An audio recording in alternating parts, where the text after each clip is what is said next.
Le Nouvel Esprit Public, Philippe Meyer, bonjour.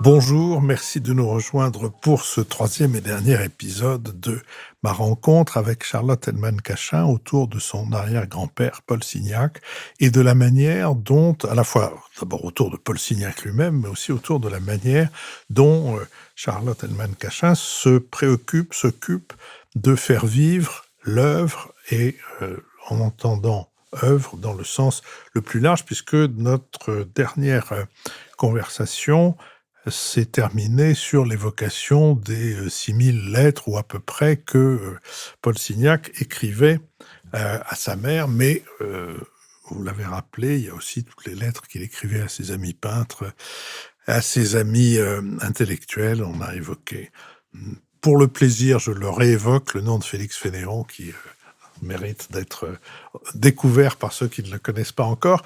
Et donc, venons-en maintenant, essayons de décrire un peu ce que c'est que votre activité. D'abord, comment vous la nommez? S'il fallait la mettre sur un passeport, vous mettriez quoi?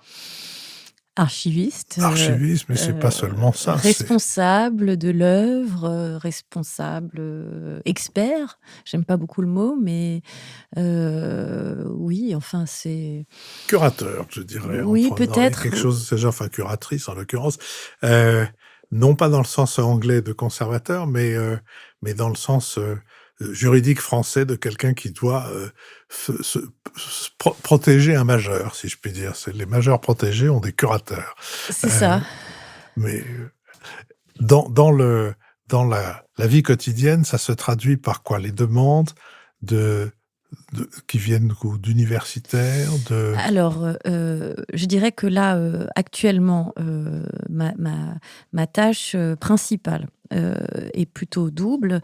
D'un côté, il y a ce travail de très, très, très longue haleine qui va être la réactualisation de son catalogue raisonné, donc qui est vraiment un travail de bénédictin. Et de l'autre, les publications. C'est-à-dire que je voudrais faire davantage connaître le Signac, je dirais, écrivain. J'ai publié son journal il y a quelques années et sa correspondance est extrêmement abondante et riche.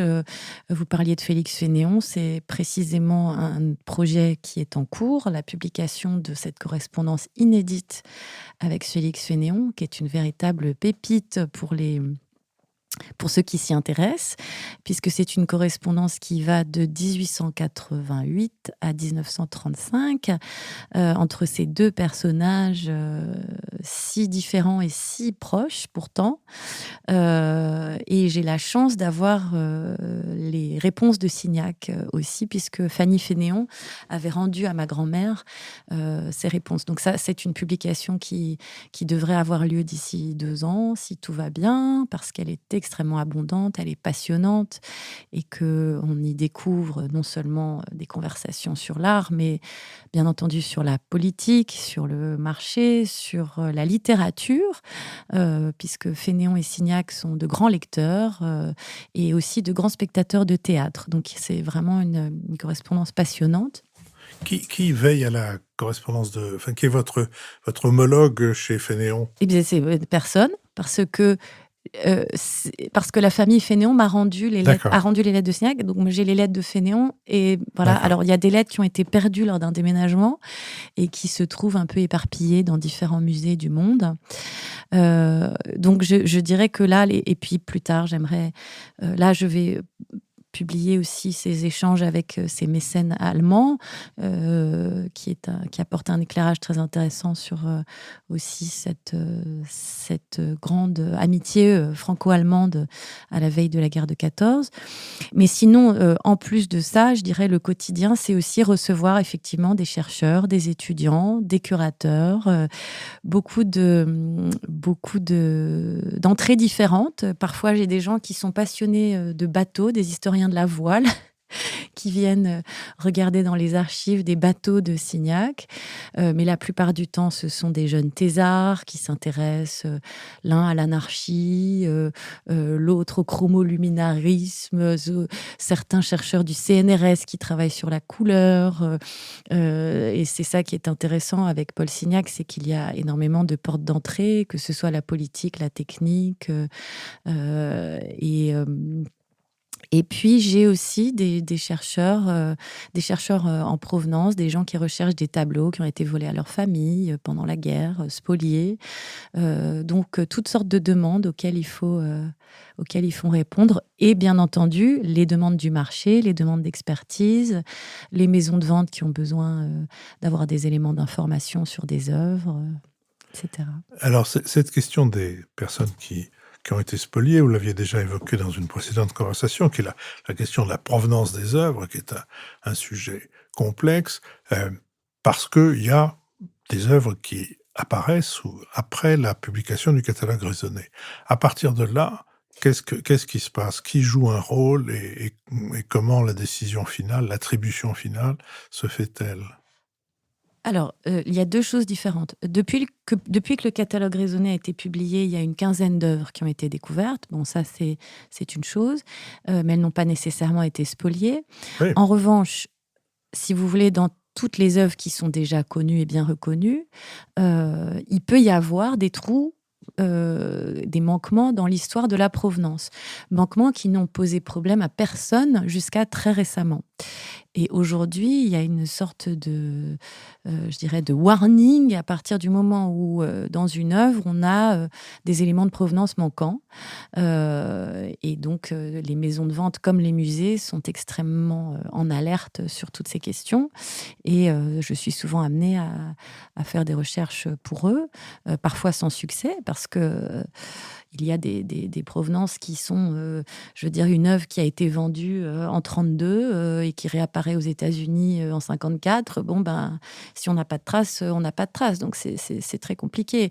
Là où c'est un peu plus compliqué, c'est si vous avez, par exemple, un monsieur Aron ou un monsieur Lévy dont on voit qu'il a vendu l'œuvre en 33 et puis qu'elle réapparaît bizarrement en 62 et qu'on n'a rien entre les deux. Voilà, ce genre de problématique peut être source de grosses angoisses, y compris pour les musées.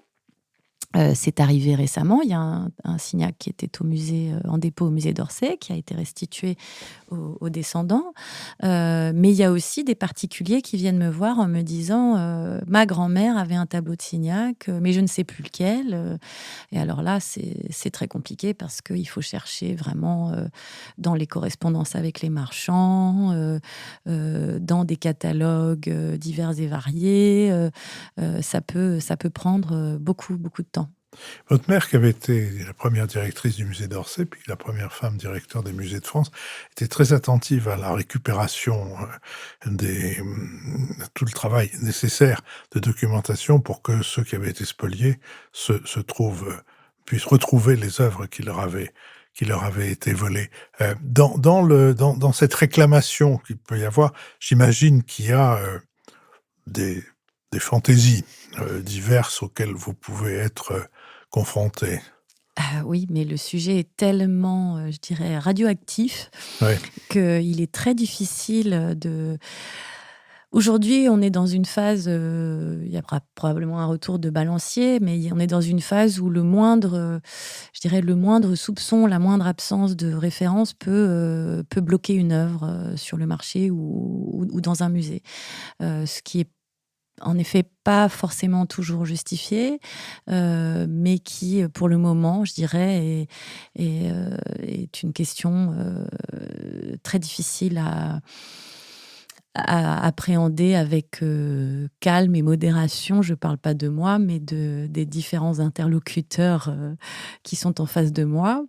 La question des MNR, vous l'avez rappelé, avait été... MNR, il faut que vous... avait été en effet... il faut que vous Musées rappeliez nationaux récupération, qui avait été initié en effet par ma mère. Il lui a été beaucoup reproché rétrospectivement de ne pas en avoir fait assez.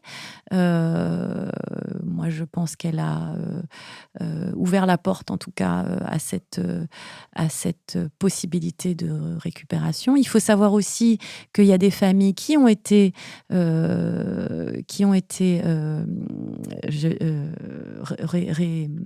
pas rétribuées, pardon. Enfin, qui on a rendu. À qui on a rendu, qui ont reçu des compensations financières dans les années 50-60, mais bien sûr, compensations sans commune mesure avec la valeur des œuvres, je dirais à la fois d'éthique, d'exactitude, de mesure.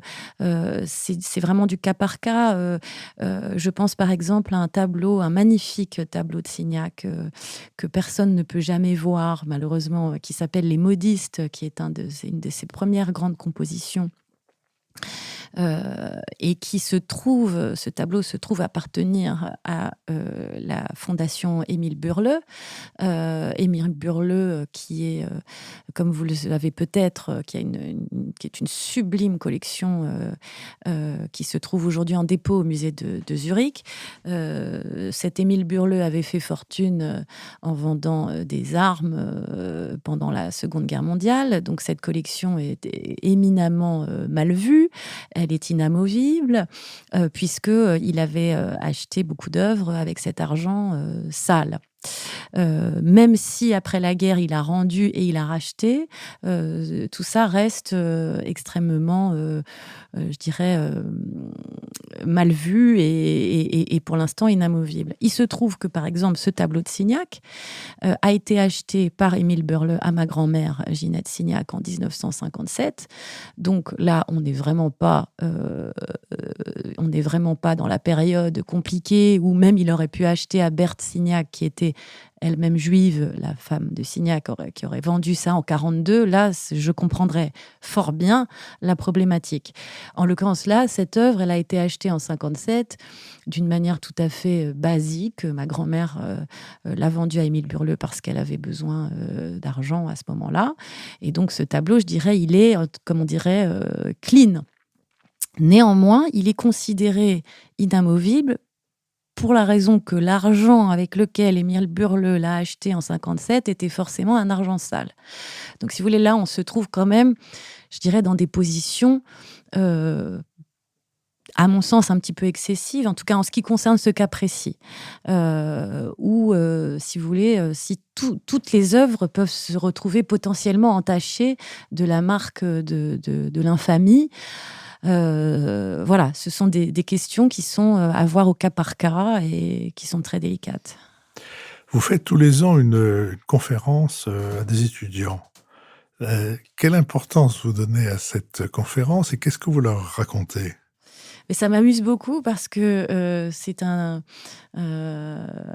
ami qui me fait l'honneur chaque année de venir parler pendant 1 heure à des étudiants de l'école des mines et aussi d'école de commerce. J'ai pas très bien compris, c'est une espèce de module qui combine des élèves de Dauphine et de l'école des mines. Donc ce sont des gens très jeunes et ce qui les intéresse beaucoup, eux, c'est la question de la valeur. Donc j'essaye d'axer mon propos sur cette histoire de valeur sentimentale ou valeur commerciale, et de leur expliquer comment Signac se situe sur le marché de l'art, ce qui est une question importante puisque c'est un indicateur aussi d'un état d'esprit. Par exemple, des tableaux de Signac qui, il y a 15 ans, étaient entre guillemets considérés mineurs ou mal vus, aujourd'hui sont extrêmement valorisés dans le marché, alors que des tableaux qui étaient très très appréciés le sont moins aujourd'hui, et j'essaye d'expliquer comment ces valeurs sont modulées par le marché. Dans leurs questions, dans leurs interventions, est-ce qu'il y a quelque chose ou un souvenir une question qui vous a étonné ou amusé ou même choqué ? Non, je dois dire, j'ai pas eu de questions choquantes. Hem, ils sont plutôt, ils sont curieux et évidemment comme ils sont, dans un domaine très différent, ils sont pas évidemment pas, familiers des concepts de peinture, impressionnisme, néo-impressionnisme, non, eux, ce qui les intéresse, c'est, les anecdotes, «Mais alors, comment vous faites, si, tout d'un coup, vous découvrez un faux?» et cetera, voilà, des Comment questions plus faites-vous? classiques. Heu, pour les œuvres sur papier, c'est pas très compliqué. On dit à la personne: «Désolé, mais cette œuvre n'est pas authentique». Les tableaux, Oui, mais comment faites-vous pour savoir qu'elle n'est pas authentique? ah! Alors, bah, il y a plusieurs éléments. Le papier, la signature, la date. Si on me dit que Signac est à Venise en 1922, évidemment, c'est un faux. Et puis comme pour le reste, la provenance. Il y a des provenances qui sont vraiment pas bonnes et qui n'inspirent pas confiance.